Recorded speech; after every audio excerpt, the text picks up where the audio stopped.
Sí, sí, sí, sí. En un estudio que hicimos con los pediatras de Guipúzcoa y que incluso se metió una muestra de población de Castilla-León, ahí vemos que la población entre 4 y 6 años estaría ahí la cifra. Si nosotros cogemos el número de personas que actualmente atendemos en Guipúzcoa, en realidad correspondería a 1 por cada 1.500.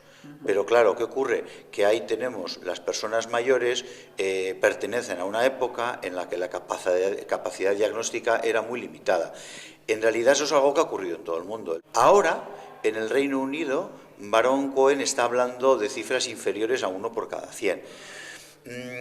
Aquí siempre hemos ido detrás, probablemente no tanto porque haya una dificultad en diagnosticar, o sea, la dificultad en diagnosticar yo pienso que ha sido paralela a la que han podido tener ellos, pero probablemente porque aquí tengamos menos. La diferencia es lo que decíamos, no hay tanto caso grave y hay caso más leve. Es verdad que se ha avanzado mucho en genética, o sea, se sabe mucho de genética, se sabe mucho de cuál es la base genética, pero no se debe considerar el autismo como un trastorno en el que es simple y únicamente una alteración genética, como puede ser, pues, por ejemplo, la hemofilia o el corea de Huntington, que es una enfermedad claramente definida en lo que es su alteración genética y cómo son claramente sus consecuencias clínicas. Aquí, sin embargo, sería una base genética con una fragilidad en la que aparece un factor y ese factor es el que arranca o el que pone en marcha el trastorno.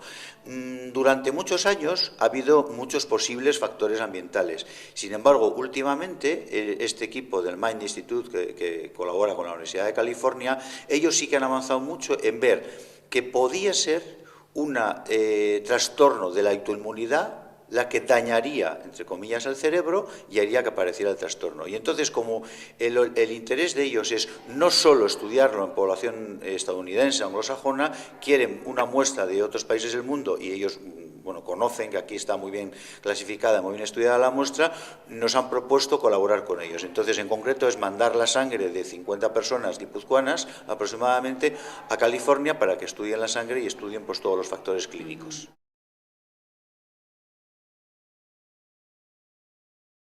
Por ejemplo, durante mucho tiempo se comentó la posibilidad de que el gluten y la caseína y determinadas proteínas pudieran hacer esa labor agresiva hacia el cerebro, ¿no?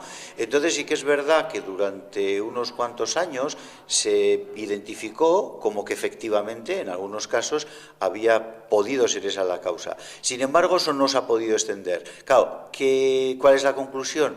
Se complican las cosas porque los factores ambientales que a uno le afectan, a otro no. Entonces nos vamos a encontrar probablemente, y esa va a ser la complejidad, en que hay una serie tal de factores ambientales, pero que no va a ser tan fácil decir, nada, la autoinmunidad es la causa del autismo. No, en algunos casos sí será, en otros no. El desafío será identificar en cuáles sí y en cuáles no, y hacerlo previamente.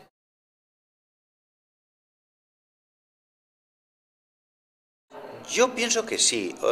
Lo que pasa es que muchas veces, igual que cuando, por ejemplo, se dice, se ha descubierto el gen de tal cosa, ya está la solución. Yo no pienso que sea algo así, algo repentino en lo que diga, ya está, el autismo se ha encontrado, cuál es su origen, o se ha encontrado un tratamiento con locura. Yo pienso que va a ser como está siendo hasta ahora, una progresión en la que la persona con autismo cada vez va a ser más normal, entre comillas. Y antes decía que ya nos hemos salido de aquel modelo asilar, en el que una persona estaba marginada de la sociedad, aislada, con una serie de problemas enormes, con unas cifras de epilepsia tremendas. Ese tipo, ese perfil, cada vez es menos frecuente y cada vez nos vamos a encontrar con personas que poco a poco van a ser más normales. Hay personas que dicen que al autismo le van a dar 100 años de vida, que si se descubrió en 1943, que probablemente en torno a 2043 ya se habrá superado. Es posible, sí es verdad que lo que es el avance en neurociencias, la velocidad siempre es mayor de la que se prevé. Entonces yo pienso que hay que ser optimista.